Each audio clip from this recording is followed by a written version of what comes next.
before the world had borders, before men named the stars or drew maps of the sea, there were gods.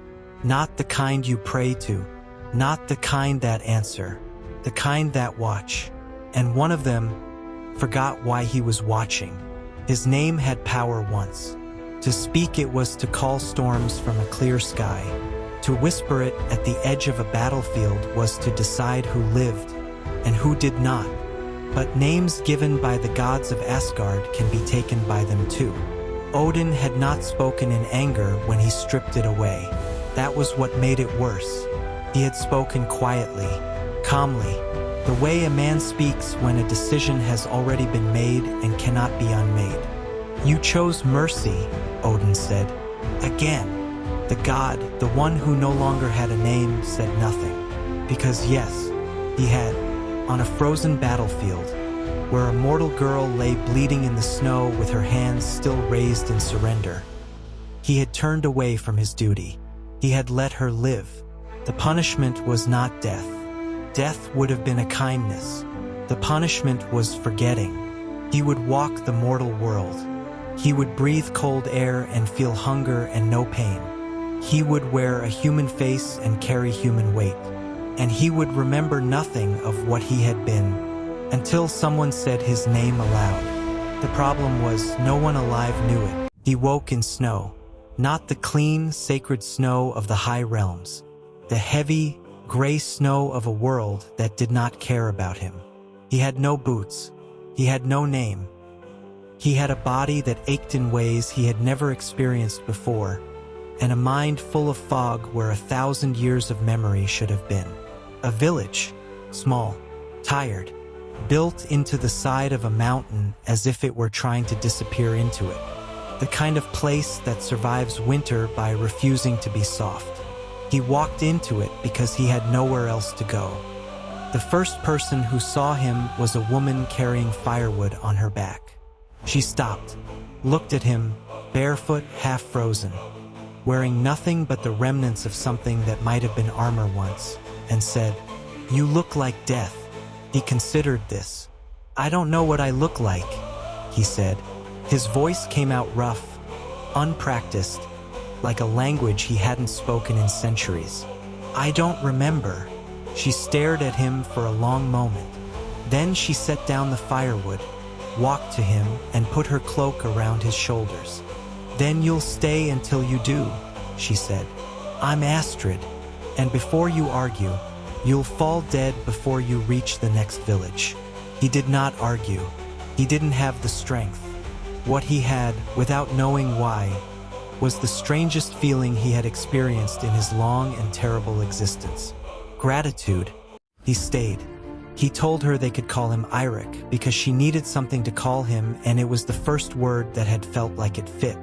She didn't ask questions he couldn't answer. She didn't press for explanations. She gave him a corner of her home, a bowl of food, and the firm instruction that if he was going to stay, he was going to be useful. He chopped wood. He mended fences. He carried things and fixed things and learned, slowly, awkwardly, what it meant to exist in a body that got tired. And he noticed things. He noticed the way Astrid moved through the village like a woman who had learned to take up less space over time. Like something had pressed her down year by year, and she had let it. He noticed the way the other villagers looked at her, with a kind of pity layered over something older, something that had become comfortable. He noticed the bruises she thought she was hiding. "Who did that?" he said one evening. Not a question. She didn't look up from the fire. "It doesn't concern you." "It concerns me," he said quietly. "More than you know." And she finally looked at him, really looked at him, the way no one in the village seemed to. "You have the strangest eyes," she said softly. "Sometimes they look like the sky right before a storm." He said nothing, but something moved in his chest that had no name either. Winter deepened, and piece by piece, the fog in his mind began to thin. Not memories, not yet, but instincts. The instinct to stand between Astrid and anything that moved toward her with the wrong kind of energy. The instinct that made his hands go very still when the man who had given her those bruises walked into the village square. The instinct that felt unmistakably like the particular calm that comes before a god decides to act. "Eirik," Astrid said quietly, appearing at his side, her hand on his arm. "Don't. He hurt you." "Yes," she said, "and there will be consequences for that. But not from you. Not like this." He looked at her. "How do you know what like this would look like?" "Because," she said slowly, "when you're angry, the temperature drops, and the air smells like lightning, and your eyes stop looking human." Silence. "I've known since the second week," she said. "I just didn't think it was polite to mention it." Something cracked open in his chest then. Not pain. Something much more dangerous than pain. "Hope." She asked him once, near the end of winter, what he remembered. "Fragments," he said. "A battlefield. Snow. A girl with her hands raised." He paused. "I think I chose her life over my purpose. I think that's why I'm here." Astrid was quiet for a long time. "Do you regret it?" He looked at her, at this woman who had given a stranger her cloak and her fire and her strange, steady trust, and he knew the answer with a certainty that cut through all the fog at once. "No," he said.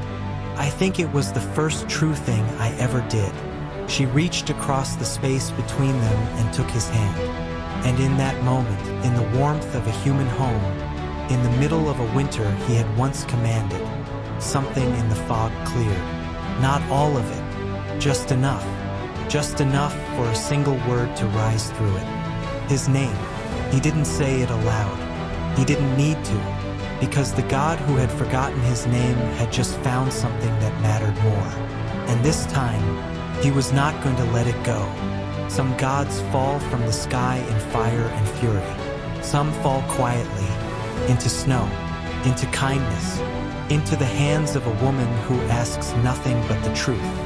His name will return to him, and when it does, Odin will learn what it means when a god no longer fears punishment. This is only the beginning.